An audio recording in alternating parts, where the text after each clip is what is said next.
Oui, Seigneur. C'est vrai que dans les derniers jours, les gens seront hautains, égoïstes, enflés d'orgueil, amis de l'argent, aimant le plaisir. Nous allons d'abord un peu dans les états que l'on doit suivre. C'est-à-dire que le mari doit suivre, le futur mari doit suivre pour aboutir au mariage. On va lire un texte, nous souvenons un peu. Nous allons voir le livre 1 Corinthiens 7, à partir du verset 1. Il est écrit: passons maintenant au sujet dont vous m'avez gardé dans votre lettre. Il est bon pour un homme de ne pas se marier. Cependant, en raison de l'immoralité si répandue, il vaut mieux que chaque homme ait sa femme et que chaque femme ait son mari. Le mari doit remplir son devoir d'époux envers sa femme, et la femme de même doit remplir son devoir d'épouse envers son mari. La femme ne peut pas faire ce qu'elle veut dans son propre corps, de son propre corps. Son corps est à son mari. De même, le mari ne peut pas faire ce qu'il veut de son propre corps. Son corps est à sa femme. C'est pourquoi l'idée de Matthieu prend aussi le livre de 1 Corinthiens 11, à partir du verset 1. 1 Corinthiens 11, verset 1, il est écrit: suivez mon exemple comme je suis l'exemple du Seigneur. Je vous félicite. Vous vous souvenez de moi en toute occasion et vous suivez les instructions que je vous ai transmises. Cependant, je veux que vous compreniez ceci. Le Christ est le chef de tout homme. Le mari est le chef de sa femme. Et Dieu est le chef du Christ. Paul, il répondait aux questions des mariages par rapport à l'église de Corinthe où il y avait du désordre. Il y avait du désordre, les gens faisaient de n'importe quoi. Pour ce qui concerne les choses que vous m'avez, pour ce qui concerne les choses dont vous m'avez écrit, je pense qu'il est bon pour l'homme de ne point toucher les femmes.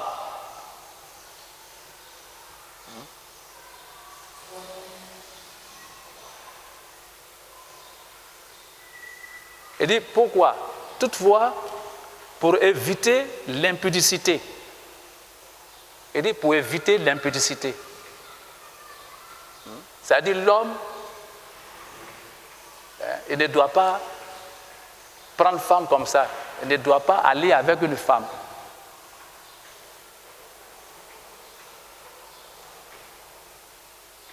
Sans le mariage, c'est ce que ça veut dire. Quand on parle de l'impudicité, ça veut dire quoi? Quelqu'un qui se lève, une femme qui sort avec un homme. Il n'y a pas eu de... Ils n'ont pas affranchi les étapes, les différentes étapes du mariage, jusqu'à aller au mariage. Ils n'ont pas fait ça.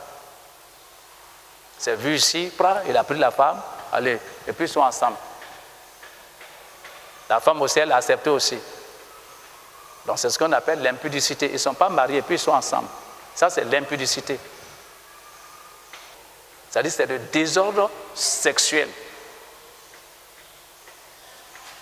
Et dans la ville de Corinthe, il y avait ce désordre-là. Les gens couchaient avec les femmes comme ils voulaient, sans l'accord des parents. Et aujourd'hui, c'est ce que nous vivons. Vous voyez, les femmes se lèvent, elles s'en vont attraper un jeune là, disent non, ça c'est mon mari. Ils ne sont pas mariés, rien. puis ils sont ensemble, et puis ils font des enfants. Dans la vie de Corinthe, quand la femme veut se marier, elle doit se marier à quelqu'un. Alléluia. Elle a gardé sa virginité. Et elle veut se marier à un homme. Leur loi là-bas, là, ça les amène à aller voir d'abord les prêtres. Aller voir les prêtres. Et c'est les prêtres là, pardonnez-moi du mot, qui les déviergent d'abord. Donc leur virginité là, c'est eux qui violent ça. Quand il finit de coucher avec elle, en ce moment-là, elle est libre maintenant d'aller marier le monsieur. Et c'était comme ça. Vous voyez? Donc, bien aimé, vous voyez? Donc, voilà pourquoi Paul est intervenu. Il dit, mais vous, c'est à cause de ça. Il parlait aussi aux Éphésiens. Il dit, mais vous, autrefois, vous étiez païens, maintenant vous avez accepté le Seigneur. Vous êtes maintenant dans le Seigneur. Comportez-vous comme des enfants de Dieu. Alléluia. Alléluia. C'est pour ça qu'il a dit aussi aux chrétiens coréens, il dit, ben, si quelqu'un est en Christ, il devient maintenant une nouvelle créature. Les choses qui sont passées là, c'est-à-dire les choses anciennes sont passées. Maintenant, là, ce qu'on a là, c'est une nouvelle vie. C'est une nouvelle orientation. Ce n'est plus comme avant. De toute façon, tu parlais avant là. Ce n'est pas comme ça que tu dois parler. Tu dois changer de caractère. Ton caractère doit ressembler à celui de Dieu.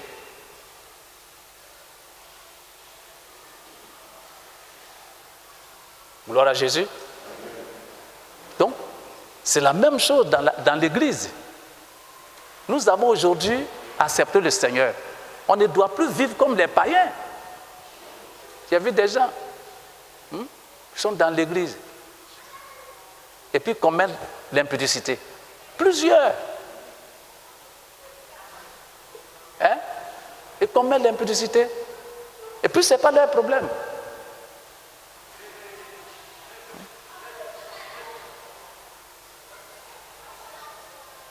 Impudicité, ça vient de quel mot? Du nom impureté.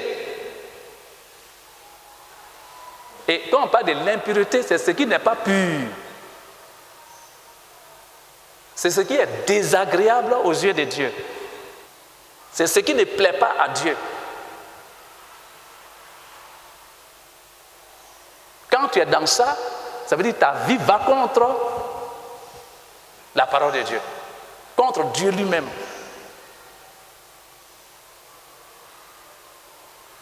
Donc, dans l'église, il ne doit plus y avoir ça. Le Dieu, vous voyez, quand vous regardez dans le livre des choses, comment on appelle ça, 1 Pierre 1, le verset 15, il dit quoi? Il est écrit,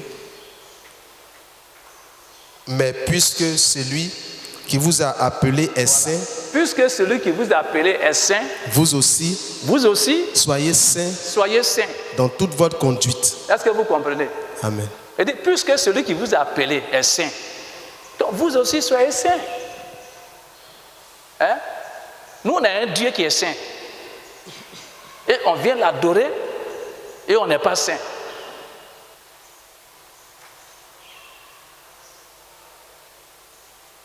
La parole de Dieu nous amène à être saints,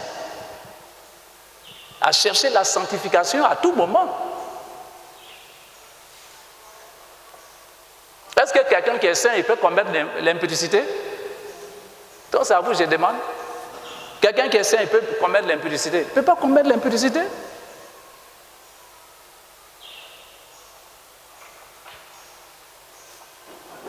Donc Paul a dit ici, toutefois, pour éviter l'impudicité, il dit que chacun ait sa femme. Que chacun ait sa femme et que la femme aussi ait son mari. Pour éviter l'impudicité, pour éviter le désordre, pour éviter l'impureté sexuelle.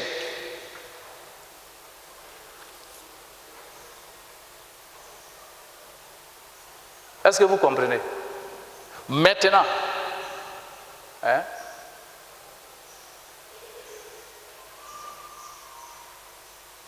avant que tu aies ta femme, avant que tu aies ton mari, il y a certaines étapes qu'il faut gravir. C'est-à-dire certaines étapes du mariage. C'est-à-dire avant le mariage. Gloire à Jésus. Voilà. C'est ce qu'on va voir tout à l'heure. Mais avant de voir ça, je crois qu'on a parlé de 1 Corinthiens 11, verset. Ouais, il faut le dire. Dis ça, hein, chose, hein. Pas réviser. Ah, d'accord. 1 Corinthiens 11, à partir du verset 1, il est écrit: soyez mes imitateurs, comme je le suis moi-même de Christ. Je vous loue de ce que vous vous souvenez de moi à tous égards, Ouais. et de ce que vous retenez mes instructions telles que je vous les ai données. C'est ça. Au verset 3, je veux cependant que vous sachiez que Christ est le chef de tout homme, Ouais. que l'homme est le chef de la femme, et que Dieu est le chef de Christ. Ça, c'est l'ordre que Dieu a mis, hein, dans le foyer. Hein? C'est l'ordre du Seigneur dans le foyer. Parce que Dieu, il est un Dieu d'ordre. On va lire, hein, comment Dieu a créé d'abord l'homme. Dans Genèse 2, à partir du verset 4. Les origines des cieux et de la terre, quand ils furent créés. Lorsque l'Éternel fit une terre et des cieux, aucun arbuste des champs n'était encore sur la terre, et aucune herbe des champs ne germait encore, car l'Éternel n'avait pas fait pleuvoir sur la terre, et il n'y avait point d'homme pour cultiver le sol. Ouais. Mais une vapeur s'éleva de la terre et arrosa la surface du sol. L'Éternel Dieu forma l'homme de la poussière de la Il terre. dit, il forma l'homme. Quand il a créé les choses dans les cieux et la terre, hein, l'homme n'était pas, il n'y avait pas quelqu'un pour cultiver, pour s'occuper de tout ça là. Et la Bible dit que l'Éternel, Dieu, il va créer l'homme à partir de quoi? La poussière. À partir de la poussière. Et ensuite, Il souffla dans ses narines un souffle de vie. voilà, il a soufflé dans ses narines. Or, Dieu est esprit. Il a mis son esprit dans la poussière qu'il a créée. Et la Bible dit que, la parole de Dieu dit quoi? Il est allons-y. Et l'homme devint un être vivant. Voilà. L'homme devient maintenant un être qui vit. Il y a souffle de vie. Il vit maintenant. Au verset 18, l'Éternel Dieu dit, il n'est pas bon Voilà. que l'homme soit seul. Donc, qu'est-ce qui va se passer? Qu'est-ce qui s'est passé au moins? C'est-à-dire, l'homme a été créé le premier. Il faut lire dans le livre des choses,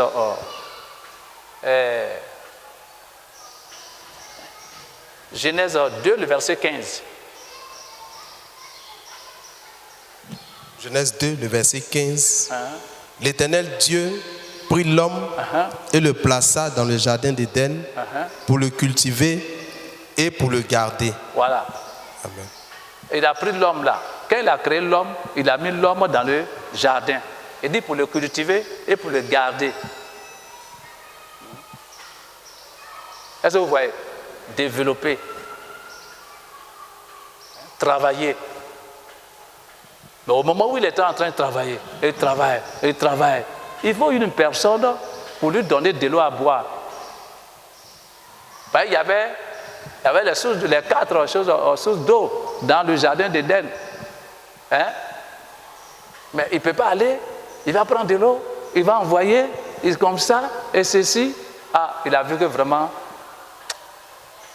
il faut qu'il lui trouve une personne.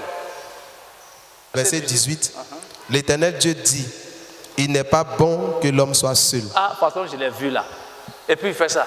Et puis lui, il est seul. Il fait comme ça. Parce que Dieu n'aime pas la solitude. Pourquoi? Dieu n'aime pas la solitude. Pourquoi? Ça vous, je demande. Dieu n'aime pas la solitude parce que lui-même, il est un seul Dieu, mais en trois personnes. En trois. Il dit, créons l'homme à notre image. Donc quand il travaillait là, c'est Dieu le Père, Dieu le Fils et Dieu le Saint-Esprit, mais en un seul Dieu, c'est vrai. Alléluia. Ça veut dire, créons l'homme à notre image. Donc Dieu va créer une personne. Mais personne là, c'est quoi? Est-ce qu'il faut créer une personne comme ça pour mettre cette personne à côté d'Adam et pour servir Adam? Allons-y. Je lui ferai une aide semblable à lui. Je lui ferai une aide. Vous voyez? N'avalez pas les mots. Une aide. Une personne qui peut l'aider. Allons-y, une aide semblable à lui. Semblable à lui. À lui. Allons-y au verset 21. 21, au verset Genèse 2, 21. Alors l'Éternel Dieu fit tomber un profond sommeil sur l'homme. Il dit, l'Éternel Dieu fit tomber. Il dit, il va faire, je lui ferai une aide semblable. Au verset 21, qu'est-ce qu'il va faire? Il va faire tomber l'homme. Il va faire coucher l'homme.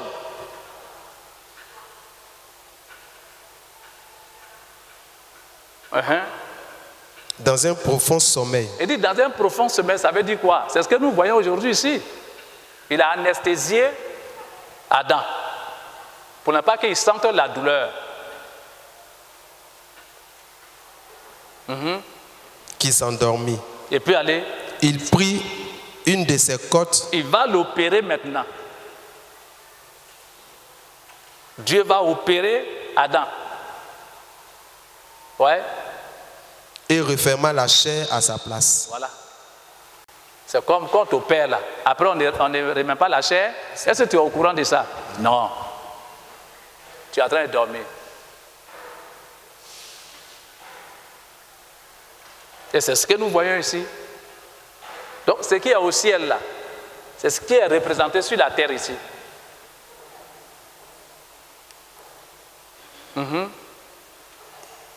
L'Éternel Dieu forma une femme de la côte qu'il avait prise de l'homme et il l'emmena vers l'homme. Il l'emmena vers l'homme.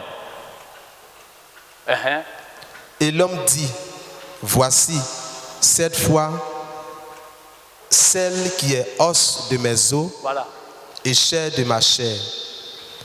Dieu a pris la femme et il est parti vers Adam et il a dit à Adam, voilà cette femme-là, voilà cette personne-là qui va t'aider, qui vient de toi, et avec qui tu vas vivre.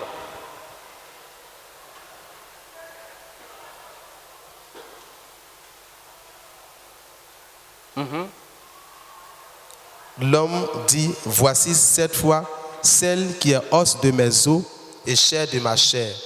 On l'appellera femme parce qu'elle a été prise de l'homme. Voilà.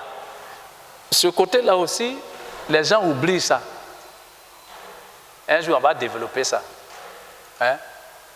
Quand tu regardes, même que ce soit dans le monde, que ce soit même, bon, parlons de l'église, parce que si on est dans le monde aussi, mais en principe, quand tu vois ta côte là même, déjà toi-même tu sais ça. Et quand elle te voit aussi, toi aussi tu sais ça aussi. Dieu, il a envoyé la femme. Mais l'homme est parti vers la femme pour dire que voilà. Voilà 7 fois. Voilà 7 fois. Os de mes os. Os de mes os. Et chair de ma chair. Voilà. Voilà l'une. Voilà chose, comment on appelle ça? Ma côte. L'une de mes côtes là. Celle qui est là pour me compléter là, c'est elle qui est là.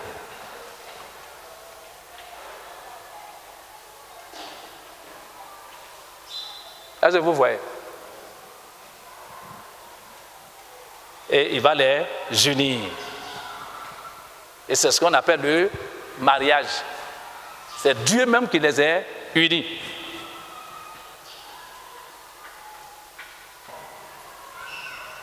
Et quand Adam et Ève seront ensemble, Dieu va leur donner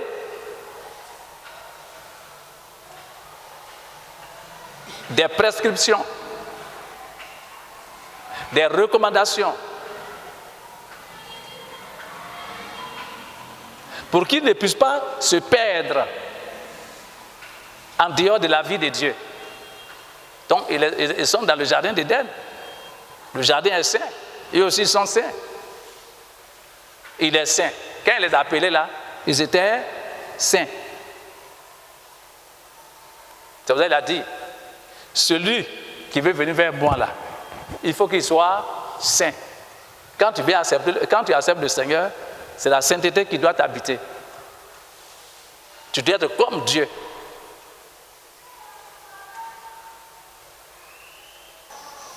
Vous voyez, on vient de voir le mariage que Dieu il a fait. Alléluia. Ça, c'est ce que Dieu a fait. Adam et Ève. C'est lui qui les a bénis. Il est leur témoin en même temps. Il est leur parent en même temps.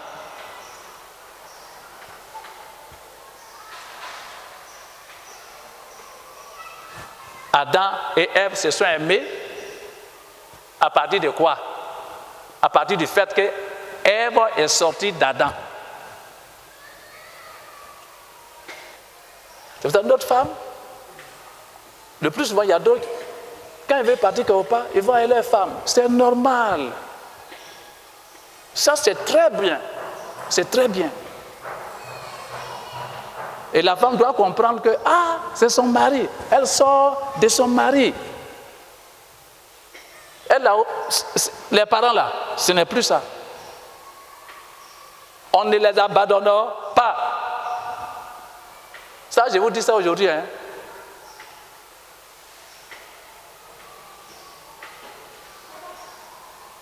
On n'abandonne pas les parents. Mais on est avec notre mari.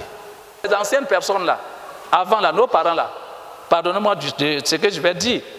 Quand il y a un deuil, la femme meurt, on ne l'enterre pas dans son village. C'est dans le village de l'homme qu'on l'enterre. Vrai ou faux? Voilà. Donc la femme, elle n'est plus dans la famille. Elle n'a plus de pouvoir dans la famille. Cela ne l'empêche pas d'aller voir ses parents, non. Mais à tout moment, si elle est chez les parents, c'est qu'elle a démissionné.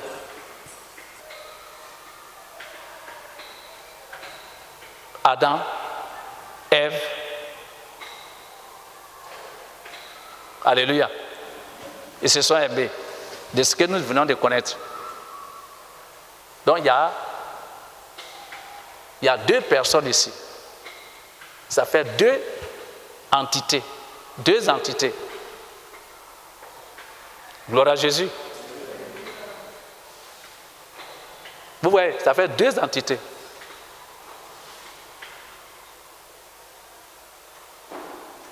Maintenant, ils doivent aller au mariage. Les deux doivent aller au mariage. Qu'est-ce qui se passe?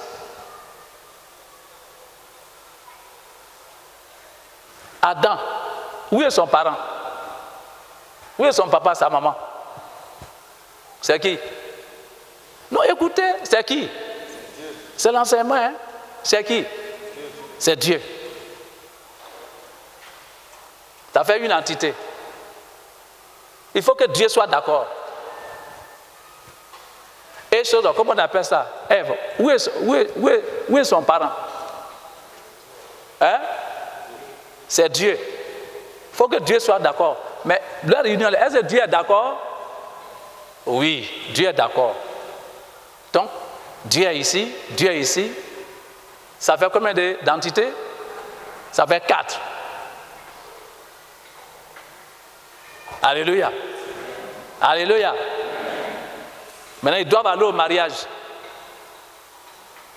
Les parents sont d'accord, ils ont donné leur accord. Qu'on appelle la dot. Quand vous partez, vous êtes tant, vous partez. Bon, le coco là, ça c'est des choses le plus souvent, bon, coco, c'est pas mauvais, hein.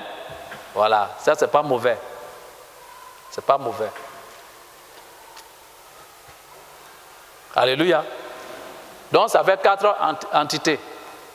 Maintenant, ils doivent aller au mariage. Puisque les parents sont d'accord. Donc s'ils sont d'accord, ils vont donner leur caution. Ils vont donner leur bénédiction. Et cette bénédiction-là s'exprime en dot. C'est cette bénédiction qui s'exprime en dot. Donc quand vous avez une femme et puis vous ne l'avez pas dotée, c'est que vous là, il n'y a pas de bénédiction des parents sur une chose, comment on appelle ça, sur le foyer. Maintenant,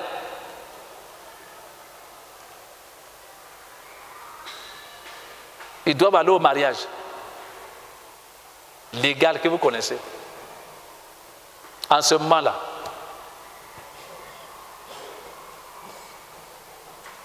qui est le maire? Qui est le maire? Hein? C'est Dieu toujours. Maintenant, quand ils doivent aller devant Dieu pour les bénir, c'est Dieu, on dit Dieu les a bénis. Hein? C'est Dieu qui est le maire. Maintenant, quand ils doivent aller, alléluia, qui va donner leur caution? Qui va donner? Ils vont prendre des témoins. Mais en ce moment-là, on dit qu'il n'y a pas des hommes. Qui va être leur témoin? C'est Dieu toujours. Donc, témoin de l'autre, c'est Dieu. Témoin de l'autre, c'est Dieu. Donc, 2 témoins en Dieu. Alléluia. Ça fait combien d'entités? Hein? Ça fait 6. Maintenant, les bénis là, qui les a bénis? C'est Dieu qui les a bénis. C'est Dieu qui les a bénis. Donc Dieu les a bénis. Ça fait 7 entités. Le chiffre 7, c'est quoi? Voilà. Chose comme Dieu, il est lui-même la perfection. Donc il va accorder cette perfection-là au mariage. Donc le chiffre 7 là, c'est ça qu'on appelle la perfection. C'est ça que vous voyez dans le monde.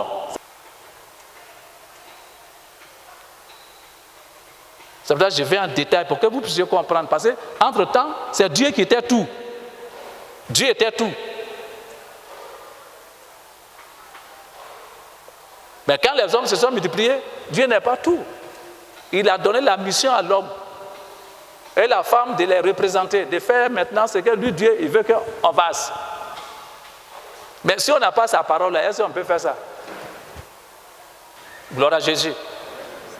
Donc, sur la terre ici, l'homme et la femme se sont vus. L'homme sait que celle-là, c'est sa côte. Alléluia. Alors, un jour, il la voit, hein? Ça c'est chose, comment on appelle ça? Il la regarde, c'est que c'est sa côte. Donc qu'est-ce qui va se passer? Il va aller parler ça à ses parents. Il dit, ah femme là, vraiment, tant. Eux aussi vont se lever aussi, tant. Mais ce qui est là, les deux sont promis à se marier. ils veulent atteindre le mariage. Et qu'est-ce qui va se passer? Les deux, ça fait deux entités. Les deux parents, il faut que les deux parents soient d'accord. Mais je vais vous dire, lorsque cet accord, alléluia, alléluia, ils vont être d'accord, mais souvent il va y avoir certaines choses. Il y a des épreuves qu'il faut traverser. C'est ce que les gens ne savent pas dire. Mais comment? On dit que c'est la volonté de Dieu, et puis bon, ça là, il y a ça là, il y a ça là. Mais la volonté de Dieu, c'est pour t'éprouver. Ce qui est de Dieu, toujours il y a les épreuves. Est-ce que vous comprenez? Donc, ça fait les deux familles pour être d'accord là. Donc, ça fait 4 entités. Maintenant, pour confirmer, pour leur accord qu'ils ont donné là, les parents là, les deux parents, leur accord qu'ils ont donné, ils veulent que ces deux enfants se marient, leur accord se termine, ces choses, comment on appelle ça, se matérialise par la dot. La dot. Alléluia.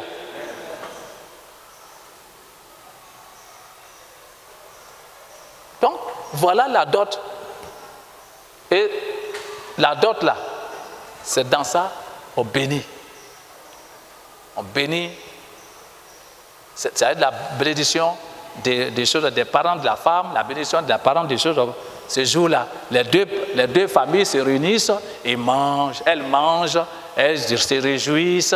Voilà. Ça, c'est le côté quoi? Le côté physique. Romains 13, à partir du verset 1. Que toute personne soit soumise aux autorités. Que toute personne soit soumise aux autorités. Supérieures. Car il n'y a point d'autorité.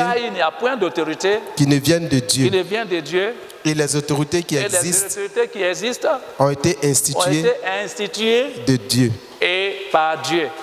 Amen. C'est pourquoi celui qui s'oppose à l'autorité résiste à l'ordre que Dieu a établi. Amen. Vous voyez, non? Je prends un cas particulier. On dit des autorités, on parle d'autorité. L'autorité sur la terre, c'est qui? Les autorités, c'est qui? C'est vrai, il y a l'autorité spirituelle. Mais les autorités sur la terre, là, c'est qui? Nous sommes dans une nation. Le président, c'est la première autorité du pays. Les séminaires, tout ça, ce sont les autorités. Les maires, tout ça, ce sont les autorités. Maintenant, avant d'aller faire le mariage, il faut prendre des gens qui vont assister au mariage, qui seront des témoins. Et c'est 2 témoins qu'on prend. Ça fait 6 personnes, 6 entités. Alléluia.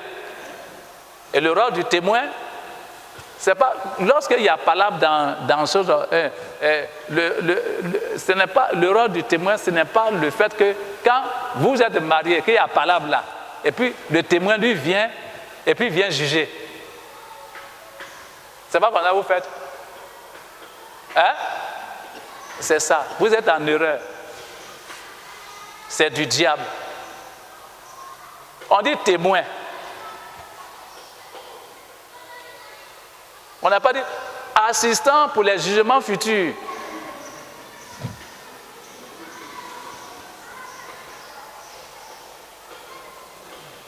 Alléluia. Assistant pour les jugements futurs dans le foyer. Il n'est pas assistant pour les jugements futurs. On dit témoin. Qui va témoigner? Ah, lui, il s'est marié. Oui. Quand il s'est marié là, c'est moi qui étais son témoin. J'ai vu comment ils se sont mariés. Il peut raconter ce qui s'est passé lors du mariage. C'est le même avec les apôtres. C'est ça que l'église doit être organisée. Si l'église n'est pas organisée, qu'il y a un mariage, c'est le pasteur qui sera au four et au moulin. Et après, il va dire, ah, j'ai mal à la tête, j'ai froid, j'ai le palu. C'est pour cela que dans l'organisation, il y a toujours le ministère de la famille qui intervient dans ça. Quand ça ne va pas chez les couples, ils vont voir le responsable du ministère de la famille pour s'occuper de ça. Ce n'est pas les témoins qui s'occupent de ça. Vous l'avez compris aujourd'hui, non? Même si vous ne devez pas vous marier, ceux qui sont déjà mariés, bien, vous devez vous marier, mais mettez ça dans vos oreilles pour que ça puisse vous faire du bien. Alléluia.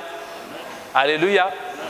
Donc voilà, les 4 entités, les 6 entités, les témoins, ça fait 6 entités. Maintenant, quand vous venez à l'église, c'est le Seigneur Jésus-Christ de Nazareth qui est incarné dans la vie, Dieu qui est incarné dans la vie de l'homme de Dieu qui bénit le mariage. Ça fait 7 entités. La perfection. Si ce n'est pas encore fait, vous avez problème.